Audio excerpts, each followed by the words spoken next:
It's time to talk about Giardia, a very common parasite associated with hikers and campers. And in honor of the happiest place on earth, this scene takes place at the Giardia Jungle Ride. And we'll teach you all you need to know about every camper's favorite parasite. The typical story for Giardia transmission is amongst travelers or campers who go to an area endemic to Giardia and drink unfiltered or unpurified water, likely from a stream or river. This water is contaminated by animal or possibly even human feces that contains cysts of Giardia. So technically, Giardia is transmitted by fecal-oral transmission, so let's add a poop floating in this river, causing the surrounding water to be poop-tinged. As I mentioned, it's the cysts that get transmitted fecal-orally, so to illustrate cysts, we'll use our recurring symbol of bubbles and have this stream bubbling right before this waterfall. As I just mentioned, the disease is often associated with camping and can infect people who don't purify their water before drinking it. So we'll give these people on the boat some backpacking backpacks to remind you of the association with campers and hikers. Looks like this guy on the boat has forgotten to purify his water and he's filling his bottle with the poop water. Again, this is illustrating that Giardia is transmitted through poorly purified drinking water. So what happens to these unfortunate people who get Giardia? What can they expect? Well, it causes bloating, flatulence, and foul-smelling diarrhea. And actually, you can remember all of these symptoms really easily by remembering how you feel after eating Taco Bell. Or we can throw in some memory cues for you. Like, we can draw some campers holding their noses to remind you of foul-smelling diarrhea, as opposed to the normal, beautiful-smelling diarrhea. An important buzzword that supports giardiasis is steatorrhea, which means fatty diarrhea.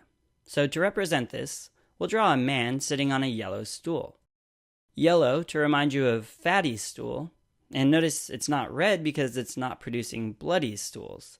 So the stools become fatty from fat malabsorption, and although the exact mechanism for fat malabsorption is unknown, it's proposed that Giardia stimulates excessive mucus production that impairs the absorptive capacity of the intestine.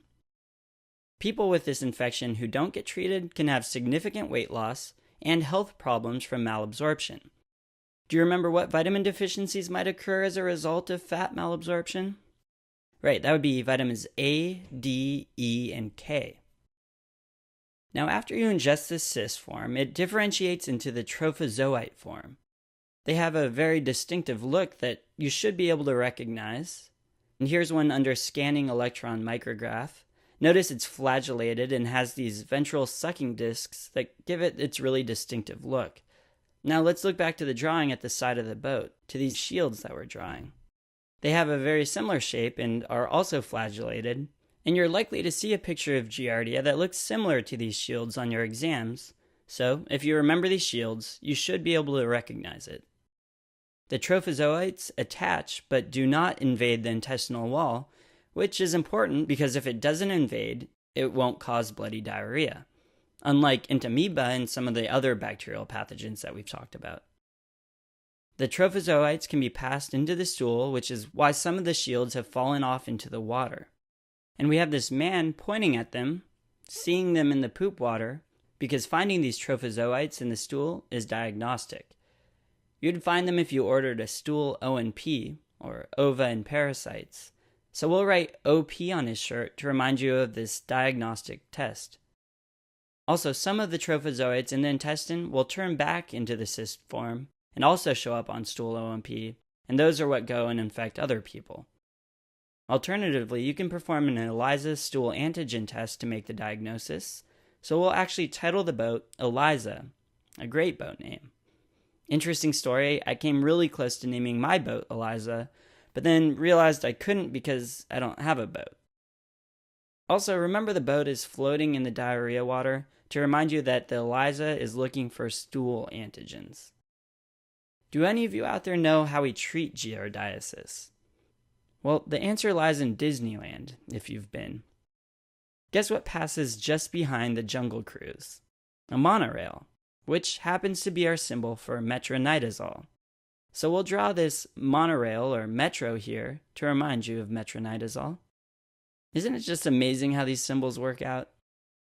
So this brings us to the end of our jungle ride. I hope you had a nice tour of the Giardia jungle. And remember to pack yourself plenty of clean water for your hikes, or they may turn into runs.